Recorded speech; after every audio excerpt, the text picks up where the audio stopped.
Today we will discuss about the single phase AC circuits. So single phase AC circuit.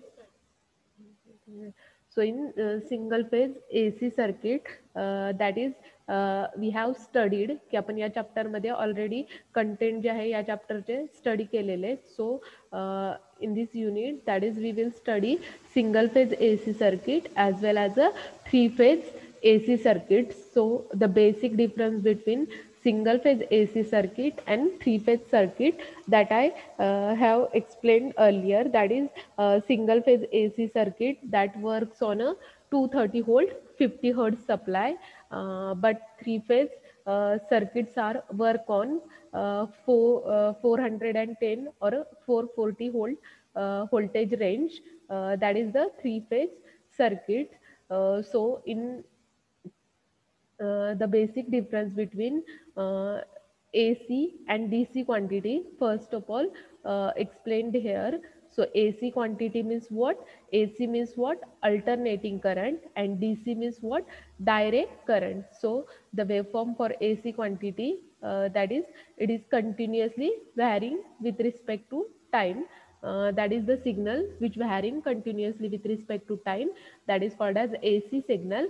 And the signal whose output is constant at particular voltage range, that is called as a DC, that is direct current. तर definition जी आहे इथं note केलेली आहे same. AC means what की तुमचा sign signal जो आहे that is continuously varying असणार आहे with respect to time, that is called as AC. आणि DC मीन्स व्हॉट की मॅग्निट्यूड ऑफ व्होल्टेज जे आहे की तुमचं व्होल्टेज रेंज जी आहे ती काय असणार आहे एका पर्टिक्युलर व्हॅल्यूला कॉन्स्टंट असणार आहे, that is called as DC.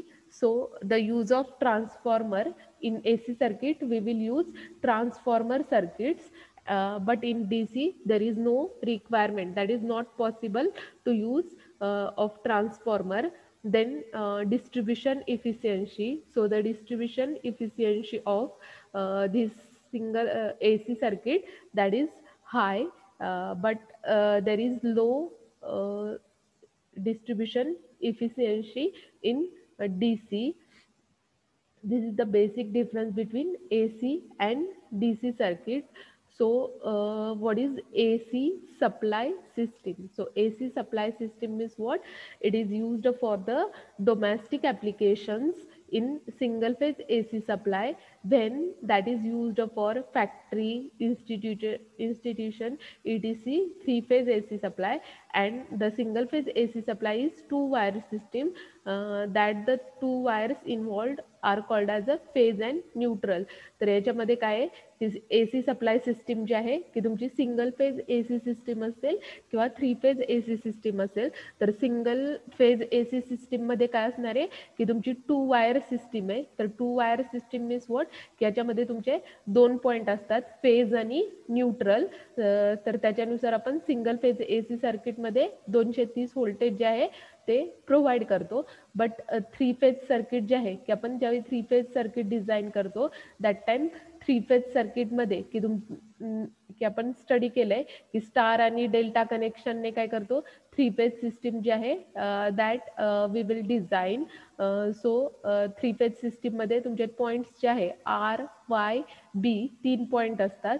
त्याच्यानुसार आपण कनेक्शन जे आहे थ्री फेज AC सप्लाय सिस्टीमचे स्टारमध्ये किंवा डेल्टामध्ये कनेक्शन जे आहे ते as per requirement circuit design करतो. But in single phase there is two wire system, that is there are 2 points. First one is phase and second is neutral. So this is AC system, single phase AC system. तर simple diagram single phase AC सिस्टीमची इथं दाखवलेली आहे की circuit आहे, AC source आहे, AC supply system आहे, इथं रेजिस्टन्स कनेक्टेड आहे. तर ज्यावेळी सर्किटमधून तुम्ही AC सप्लाय पास करणार आहे that time voltage as well as current parameter flow होणार आहे. दॅट टाइम रेजिस्टन्सच्या अक्रॉसचं व्होल्टेज जे आहे that is represented by VR. Then AC supply की इनपुट सिग्नल काय करणार आहे आपण, suppose V of t is equal to VM sine omega t. तर जनरल इक्वेशन आहे, मॅथमॅटिकल इक्वेशन परत आपण नेक्स्ट स्टडी करणार आहे. तर याच्यामध्ये सिंगल फेज AC सिस्टीममध्ये दॅट इज इनपुट जे आहे that is represented by sinusoidal waveform or sine waveform. तर sine waveform is nothing but what, it is continuously varying with respect to time, that is called as AC waveform or a sine signal. तर इथं sign signal जो आहे that is continuously varying with respect to time. that is the simple AC circuit with AC waveform given. So याच्यामध्ये आपण definition study करणार आहे.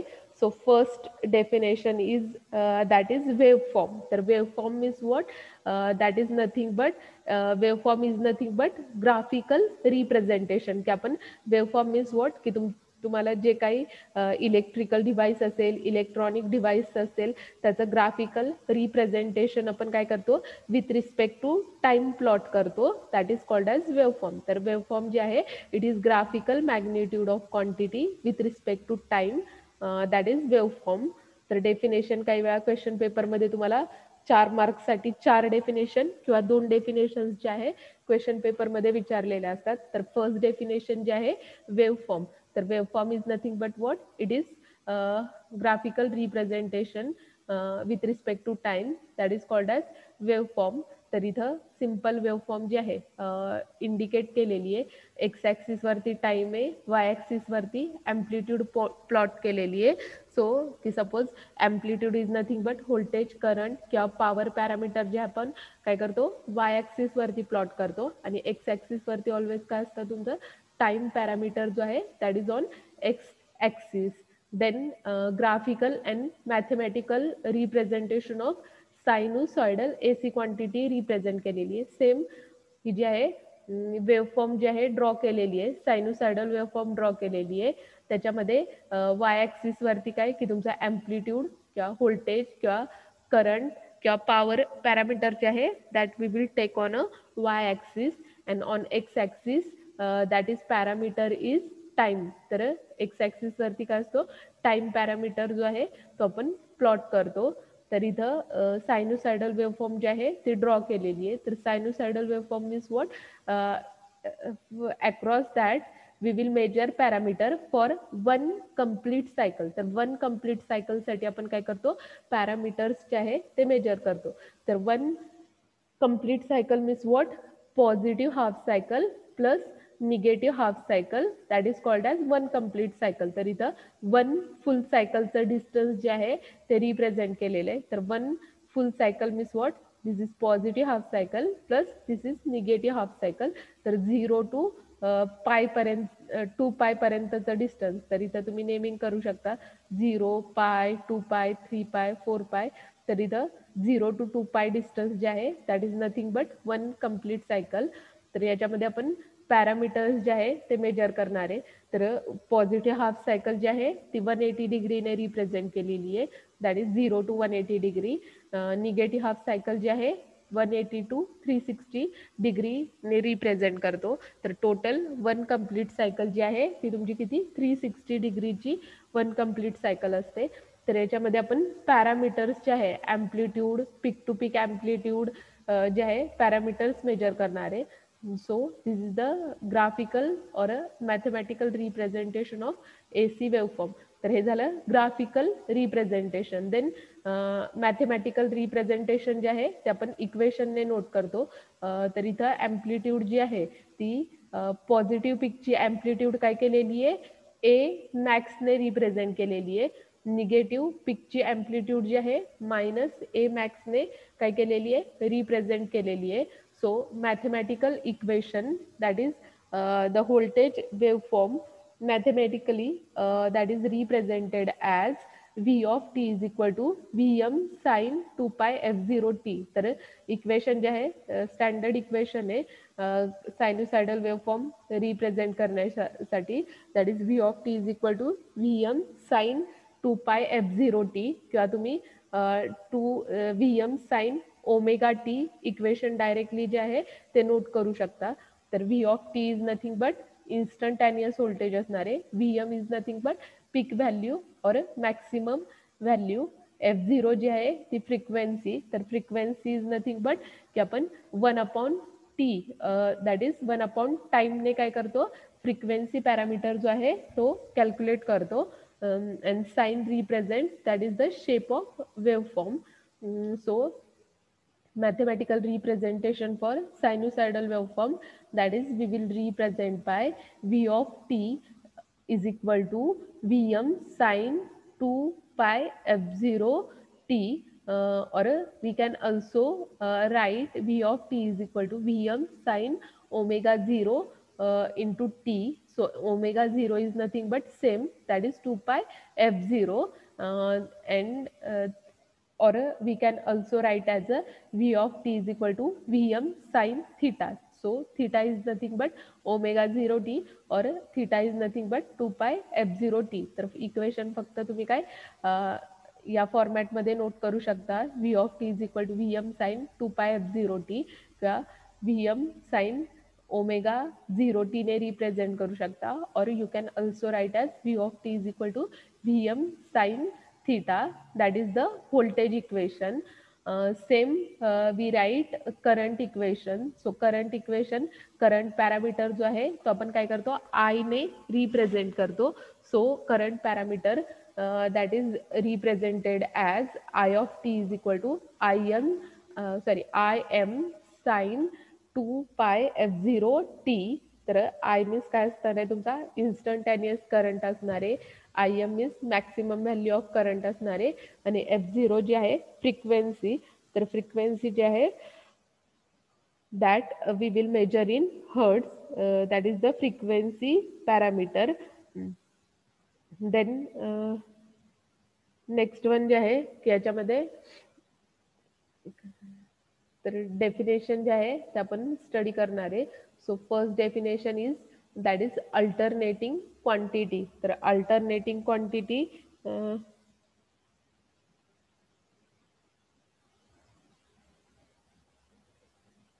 तर alternating quantity means what,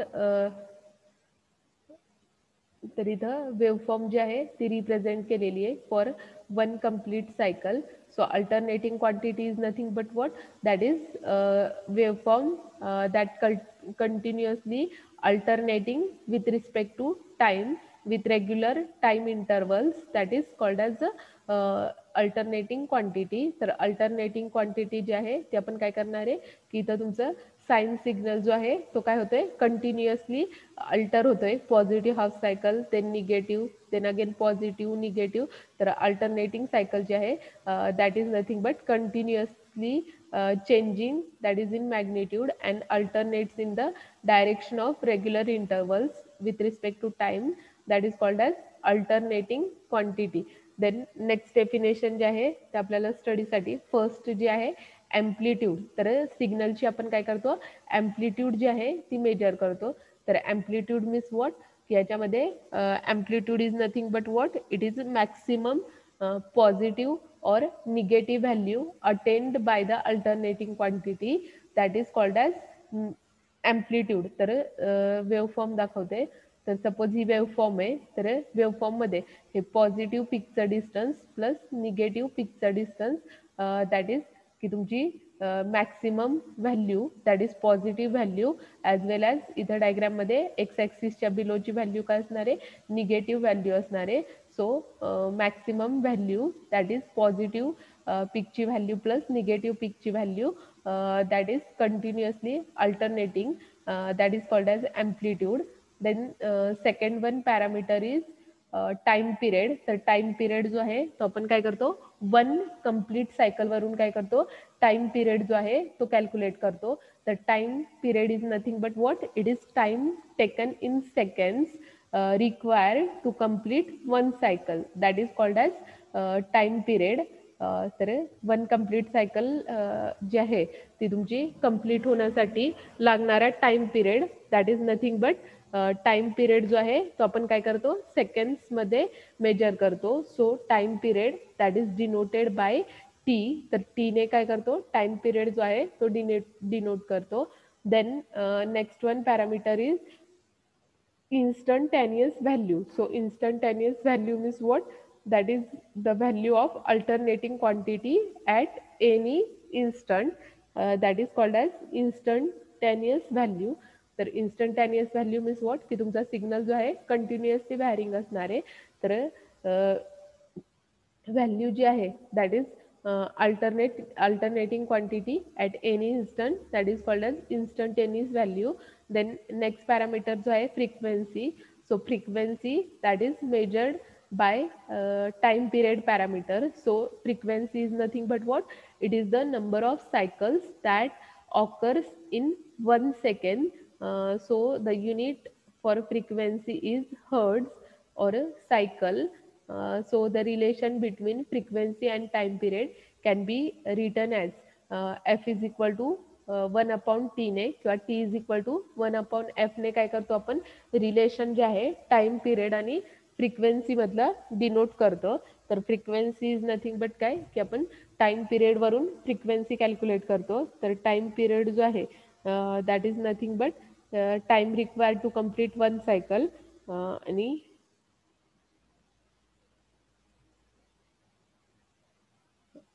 then next parameter जे आहे आपण peak to peak voltage study करणार आहे. So peak to peak voltage means what, की तुमचा पॉझिटिव्ह पीकचा डिस्टन्स प्लस निगेटिव्ह पीकचा distance, that is called as peak to peak distance. तर हे जे आहे पॉझिटिव्ह पीकचा डिस्टन्स आहे, इथून खाली निगेटिव्ह पीकचा डिस्टन्स आहे, दॅट इज इथून ते इथपर्यंत डिस्टन्स जे आहे ॲरोने इंडिकेट केलेलं आहे, that is peak to peak distance. So peak to peak is nothing but what, that is distance between positive peak to negative peak, that is called as peak to peak. तर पीक to peak distance जे आहे ते आपण काय करतो, CRO वरती major करतो. तर CRO is nothing but cathode ray oscilloscope वरती काय करतो, तर पीक टू पीक पॅरामीटर जो आहे that we will measure. So peak value is denoted by Vm, and also peak to peak voltage that is denoted by VPP. तर VPP ने काय करतो आपण, peak to peak voltage जे आहे ते रिप्रेझेंट करतो. and the amplitude of peak to peak that is given by twice Vm. तर twice Vm means what, that is positive peak distance plus negative peak distance, that is nothing but the peak to peak value. So peak to peak value we represent by twice the Vm, that is the peak to peak voltage. Then next parameter effective or RMS value. So RMS value that is diagram मध्ये इथं RMS value जी आहे ती indicate केलेली आहे बघा. तर RMS value means what, it is the value of AC current that is equal to steady state or DC current that is required to produce same amount of heat produced by the AC current, provided that the resistance and time for which these currents are identical. तर RMS value जी आहे ती आपण काय करतो, करंटची RMS value find out करतो आणि व्होल्टेजची काय करतो, RMS व्हॅल्यू जी आहे ती फाइंड आउट करतो. तर करंटची RMS व्हॅल्यू जी आहे IRMS ने डिनोट करतो. व्होल्टेजची RMS व्हॅल्यू जी आहे that is we denote by VRMS. So RMS value जी आहे ती आपण काय करणार आहे, sinusoidal waveform that is sine वेवफॉर्मची काय करतो आपण, RMS व्हॅल्यू जी आहे that is we will find. So the RMS value that is written by the equation IRMS is equal to 0.707 Im. तर Im is nothing but amplitude, that is current amplitude Im ने represent केलेली आहे, that is RMS value. तर RMS value जी आहे IRMS is equal to 0.707 Im ने represent करतो. जर व्होल्टेज RMS व्हॅल्यू रिप्रेझेंट करायची असेल तर सेम इक्वेशन, फक्त व्होल्टेज जे आहे VRMS is equal to 0.707 Vm ने काय करतो, व्होल्टेजची RMS व्हॅल्यू जी आहे that we will denote. So this is the current RMS value. Then RMS value is represented by this graphical equation, graphical representation. तर इथं हा ग्राफ प्लॉट केलेला आहे. RMS व्हॅल्यू जी आहे तिथं इंडिकेट केलेली आहे. तर RMS value is nothing but peak value into 0.707ने आपण काय करतो, RMS व्हॅल्यू जी आहे that we will find out. Then next one is average value. तर ॲव्हरेज व्हॅल्यू जी आहे for sine signal we will calculate by the equation I average or IDC is equal to 0.637 into IM. तर ह्या ज्या आहे standard value आहेत 0.637 into IM, that is the I average value. तर करंटची ॲव्हरेज व्हॅल्यू जी आहे तर इक्वेशन जे आहे that is also called as DC average value, that is measured by the equation 0.637 into I एमने काय केलेली आहे तर ॲव्हरेज व्हॅल्यू जी आहे ते डिनोट केलेली आहे करंटसाठी. जर व्होल्टेजची RMS value find out average value find out करायची असेल तर फक्त काय आपण डिनोट करणार आहे तर V average is equal to 0.637 into VM, that is the average value for voltage. Then next जे आहे दॅट इज फॉर्म फॅक्टर, की काही वेळा क्वेश्चन पेपरमध्ये तुम्हाला डिफाईन फॉर्म फॅक्टर किंवा write value of form factor विचारलेलं असतं. तर form factor is nothing but what, that is the ratio of RMS value to the average value, that is called as form factor. तर RMS value divided by average व्हॅल्यूवरून काय करतो आपण, form factor जो आहे तो कॅल्क्युलेट करतो. So the form factor that is represented by K. So form factor for current असेल किंवा व्होल्टेज असेल, सपोज इथं करंटसाठी रिप्रेझेंट केलेलं आहे that is IRMS is equal to I average. तर व्हॅल्यू ज्या आहे त्या आपण स्टडी केल्या आता 0.70 into IM, that is IRMS. I average जो आहे that is we will represent by 0.637 into IM. तर इथं हा IM ला कॅन्सल होणार, मीन्स 0.707 डिवायडेड बाय 0.637. कॅल्सीवरती क्रॉस चेक करा, ॲन्सर जे आहे ते तुम्हाला 1.11 ॲन्सर मिळेल. So the form factor value standard value is 1.11. this is the form factor. So form factor that is calculated by the ratio of RMS value to the average value. So RMS value is represented by 0.707 IM and average value that is represented by 0.637 into IM, that is the average value. Then next parameter is impedance. So impedance काय करतो आपण circuit मधला find out करतो. So impedance is nothing but it is same as resistance. तर आपण सर्किटमध्ये resistance जसा find out करतो सेम इम्पेडन्स फाइंड आउट करतो. So impedance that is represented bye Z. तर आपण झेडने काय करतो, इम्पेडन्स जे आहे ते रिप्रेझेंट करतो. So hair impedance is nothing but what, it is the opposition that circuit elements present to the current in phasor domain. की आपण रेजिस्टन्स जो आहे तो काय करतो करंट लिमिटिंग पर्पजसाठी किंवा करंट अपोज करण्यासाठी काय करतो, रेजिस्टन्स कॉम्पोनंट जो आहे तो सर्किटमध्ये कनेक्ट करतो. सेम इम्पेडन्स कॉम्पोनंट जो आहे that is also used for opposing the current in your present circuit. So impedance that is written by Z is equal to V divided by I. तर impedance जो आहे तो V divided by I ने काय करतो, तर voltage divided by करंटने आपण काय करतो सर्किट मधला इम्पेडन्स जो आहे that we will find. So it is same as Ohm's law. तर ओहम्स लॉ स्टेटमेंट आपण स्टडी केलं, V is equal to I R. R means resistance, or also you can write as a V is equal to IZ. So Z is nothing but impedance. This is the impedance concept. Then next one is phase angle. तर आपण काय करतो की phase angle find out करतो. की इथं दोन wave form दिलेला आहे, एक ब्ल्यू कलरच्या लाईनने साइन सिग्नल रिप्रेझेंट केलेला आहे आणि एक जो आहे ग्रीन कलर लाईनने काय केलेला आहे सिग्नल जो आहे तो रिप्रेझेंट केलेला आहे. तर याच्यामध्ये दोन सिग्नल्स जे आहे दॅट आर इन फेजेस, तर इन फेज आणि आउट ऑफ फेज, तर कन्सेप्ट जो आहे तो आपण स्टडी करणार आहे. तर याच्यामध्ये फेज अँगल, तर फेज अँगल मीन्स काय करणार आहे आपण की दोन सिग्नल मधला अँगल जो आहे तो फाइंड आउट करणार आहे. और it describes the phase shift between total voltage and total electrical current,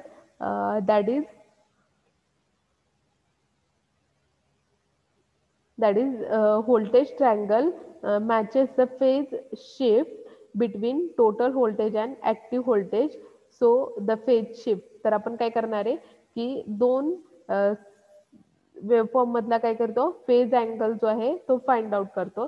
तर phase angle is nothing but phase shift, की सपोज तुमची ही वेवफॉर्म 0 पासून स्टार्ट झाली आहे, दुसरी वेवफॉर्म पण काय 0 पासून स्टार्ट झाली आहे, दोघांचा फेज अँगल किती आहे 0 डिग्री. काही वेळा काय होणार आहे की तुमची फर्स्ट की सपोज ग्रीन सिग्नल 0 पासून स्टार्ट झालाय आणि हा ब्लू कलरचा सिग्नल सपोज 90 डिग्री पासून स्टार्ट झालेला आहे.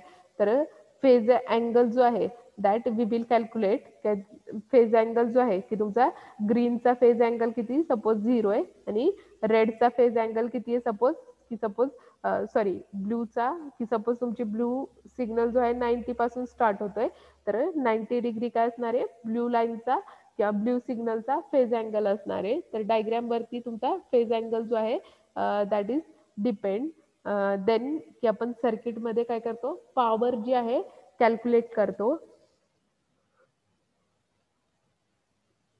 तर इन जनरल तुम्हाला पॉवरचं इक्वेशन जे आहे ते सांगितलेलं आहे. तर power means what, power that we will calculate by P is equal to V into I, that is voltage into current वरून काय करतो पॉवर पॅरामीटर जो आहे तो कॅल्क्युलेट करतो.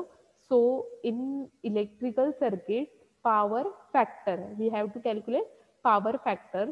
So power factor means what? It is the ratio of active power to the total power. That is total power is nothing but apparent power. तर याच्यामध्ये आपण पॉवर ट्रायंगल जो आहे तो पॉवर ट्रायंगल डिझाईन करतो. तर power triangle जो आहे एस पी आणि क्यू ने पॉवर ट्रायंगल जो आहे तो डिझाईन करतो. एस मीन्स काय टोटल पॉवर, पी मीन्स काय active power. Active power is nothing but what? Power consumed in the load. And Q means what? Reactive power. The reactive power means what? That is stored in magnetic field or waste power जी आहे that we will represent by Q. So power factor that we will calculate by the ratio of active power to the total power. So active power is nothing but we represent by P, and total power that we will represent by S. So it is the ratio of active to total power. Then we can also find power factor by voltage, that is real power divided by apparent power, or you can also write as V into I divided by Vrms into Irms. So same definition you can write this definition. Power factor is equal to ratio of active power to total power. Then here power triangle that is represented. So power triangle means here P Q S ने काय केलेला आहे power triangle जो आहे तो design केलेला आहे. So P means what active power और ट्रू पॉवर, और you can also called as a real power. So active power is that is written by P is equal to V into cos VI cos theta ने आपण काय करतो active power जी आहे ती represent करतो. That is P parameter. So here P is again written as P is equal to VI cos theta. Then second is Q is mentioned here. Q means what? It is the reactive power. Unit जे आहे reactive पॉवरचं note केलेलं आहे.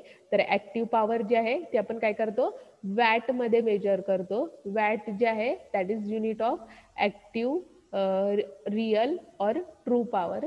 Then reactive power जी आहे that we will measure in VAR, or it is denoted by reactive power Q is equal to VI sine थिटाने आपण काय करतो, रिॲक्टिव्ह पॉवर जी आहे ती रिप्रेझेंट करतो. Then S means what, that is the apparent power, that is unit जे आहे VA व्होल्ट अँपियर रिप्रेझेंट केलेलं आहे. तर याच्यामध्ये S is equal to V into I. तर S जो आहे that we will calculated by S is equal to under root P square plus Q square. तर पी स्क्वेअर प्लस क्यू स्क्वेअरने काय करता, तर सर्किटमध्ये ॲपरंट पॉवर जी आहे ती तुम्ही फाइंड आउट करू शकता. पी मीन्स काय, VI cos theta, Q means what, VI sine theta. तर त्याचा स्क्वेअर फाइंड आउट करून काय under root P square plus Q स्क्वेअरने आपण काय करतो, सर्किटमध्ये ॲपरंट पॉवर जी आहे ती फाइंड आउट करतो. तर इथं इक्वेशन जे आहे सिम्पल इक्वेशन नोट केलेलं आहे, that is P is equal to VI cos theta. So P is nothing but what, that is the active, real or true power in circuit that we will measure in watts. So here only simplification is done here, that is cos theta is equal to P divided by uh, VI. So P divided by VI means what, this term cos theta is written as it is, only this term VI that is taken on left side, that is P divided by VI. So cos theta is equal to P means what, that is power. So power we measure in kilowatt. So here kilowatt unit is written divided by VI. So VI means what, we can measure V means voltage, I means current. So in kilo volt ampere we can measure VI parameter. So cos theta is nothing but kW divided by kVA.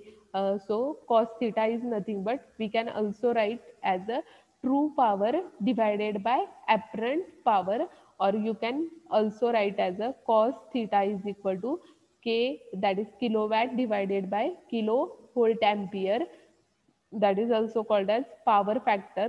So this is power factor that we will calculate from power triangle. So power triangle that is represented by three parameters P, Q, S. P means active power, Q means reactive, and S means apparent power. So apparent power we will calculate from the parameter P and Q, that is under root P square plus Q square. According to that, we will find apparent power in the circuit, and then next phase angle, that is by theta we can measure phase angle. So this is the power triangle. Then next one is current voltage relationship in series and parallel circuit. तर basic diagram indicate केलेली आहे, series circuit आणि parallel circuit. तर series सर्किटमध्ये आपण काय करतो की इथं व्होल्टेज सोर्स अप्लाय केलेला आहे, दॅट टाइम करंट तुमचा सर्किटमधून फ्लो होणार आहे. तर पॅरलल सर्किट मीन्स व्हॉट, की ज्यावेळी तुमचे इलेक्ट्रिकल कंपोनंट्स असेल किंवा सर्किट असेल की ज्यावेळी एकमेकांना पॅरललमध्ये कनेक्टेड असणार आहे, that time it is called as parallel circuit. आणि सिरीज सर्किट मीन्स व्हॉट, की एका लाईनमध्ये ज्यावेळी तुमचे कंपोनंट असेल, डिव्हाइस असेल किंवा एनी ॲप्लिकेशन असेल की ज्यावेळी एका लाईनमध्ये सिरीजमध्ये कनेक्टेड असणार आहे, that is series circuit. So in series and parallel circuit the equation is written as, की सपोज इथं ब्रँच मध्ये काय केलेलं आहे की I1 करंट आहे R1 मधून फ्लो होतोय, I2 R2 रेजिस्टन्स मधून फ्लो होतोय करंट, आणि I3 जो आहे that is current flowing through R3 resistor. So according to Ohm's law we can write current I is equal to V divided by R. So V means काय, voltage source जो आहे VS ने represent केलेला आहे, resistance जो आहे तो branch मध्ये डिवायडेड आहे R1 R2 R3. So we can write as a current for parallel circuit, that is IS is equal to VS divided by R1 plus Vs divided by R2 plus Vs divided by R3. So this is the equation for parallel circuit. Same for series circuit, we can write the equation, that is V is equal to, in parallel circuit we find current parameter and in series circuit we will find that is voltage parameter. So voltage that is across R1, R2, R3. When voltage is passing through circuit, that time current is flowing through R1, R2, R3 मधून काय होणार आहे, current जो आहे तो IS flow होणार आहे. So the voltage equation according to Ohm's law, V is equal to I R ने represent करतो. तर I is nothing but what, that is the IS is nothing but what, that is current flowing through this circuit. तर IS जो आहे current flow होतोय circuit मधून R1 plus IS into R2 plus IS into R3. तर प्रत्येक ब्रँचच्या अक्रॉसचा काय केलेला आहे, रेजिस्टन्स आणि करंट जो आहे तो व्होल्टेज फॉर्म मध्ये रिप्रेझेंट केलेला आहे. तर V is equal to I R.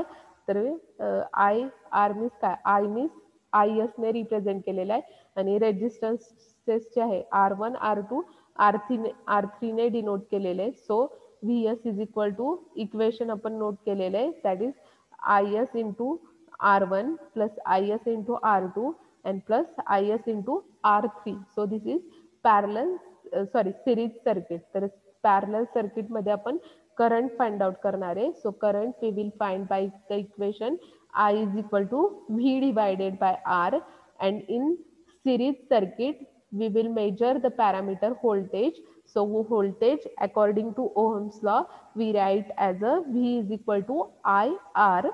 So in series circuit current is flowing IS and resistances are R1, R2, R3. According to that, this voltage equation is written.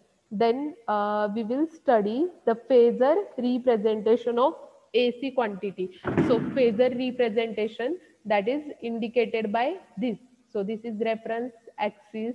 Then this is the direction of rotation, की आपण काय करणार आहे, leading angle आणि lagging अँगलसाठी काय करतो, phasor diagram जी आहे ती प्लॉट करतो. तर लीडिंग मीन्स काय, की तुमचा अँगल काय असणार आहे, पॉझिटिव्ह असणार आहे, आणि लॅगिंग मीन्स व्हॉट, अँगल तुमचा काय असणार आहे, निगेटिव्ह असणार आहे.